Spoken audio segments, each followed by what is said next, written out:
My beloved Florence, Pope Leo X, or maybe Giovanni de' Medici, declared. His voice carried. I am home. The reaction was immediate. The piazza burst into cheers, pushing forward to get a better look at the carriage. Kat let herself be swept along, taking advantage of the path that the stink emanating from her right hand carved for her.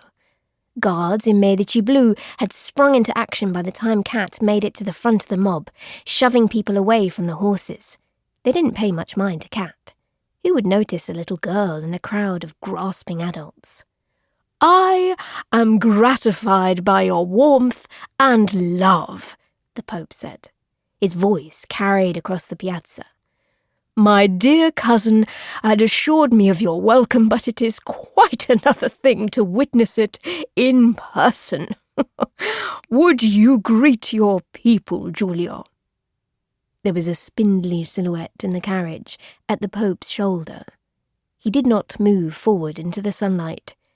The Pope rolled his eyes. That is Cardinal de' Medici for you.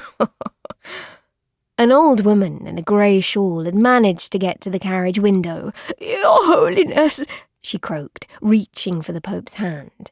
Kat saw the man shoot a disgusted glance back into the carriage toward his angular companion. He pulled back out of her reach, sketching a quick sign of the cross over her head. Thank you, the old woman called. She fell back from the window, a few tears rolling down her cheek. Bless this city, called the Pope, and bless every soul within it. Kat threw shit at him. She did not have the best aim. The ball of muck hit the edge of the window, but it exploded with a gratifying splatter all across the shiny robes, and the Pope staggered back into his fancy carriage with a Jesus Christ that would have gotten Kat's ears boxed. Who threw that? Thundered the captain of the Medici Guard. He wheeled his horse between the carriage and the crowd, but even his bellows weren't loud enough to drown out the Look at me, Giulio, I'm covered in filth that caterwauled out from the carriage window. Shock rippled through the crowd, murmurs that grew and grew. Someone shoved Kat back until the carriage was blocked from sight behind a set of broad shoulders. I want them caught! I want them flogged! The Medici Pope was wailing. But it was harder and harder to hear him over the growing shouts of the crowd. People were no longer cheering, or at least not all of them were. Long live the Republic! The chant rang from every corner of the piazza until it was deafening. Long live the Republic! It occurred to Kat that she maybe hadn't thought about how to get away.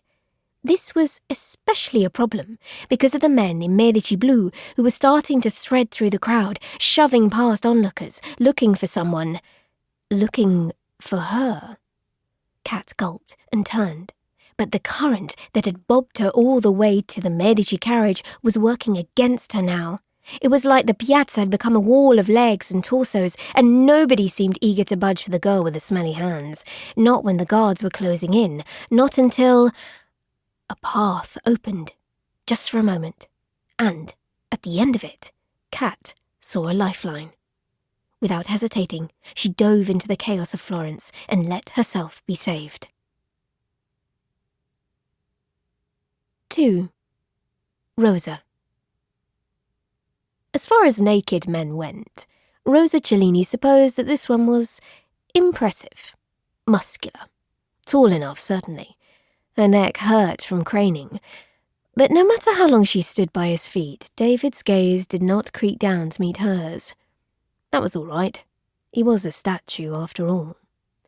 She found her skirts, settling comfortably against the statue's plinth. It was a careful manoeuvre. She had to be cautious not to disturb any of the flowers, the fruit, and the, less savoury offerings that had been strewn about the base.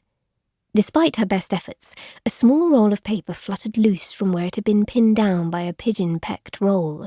Rosa scooped it up, doing her best to ignore whatever pleas or prayers or dreams were scribbled on it in blotched ink. But as she did so, something on the cobbles caught her eye. A scrap of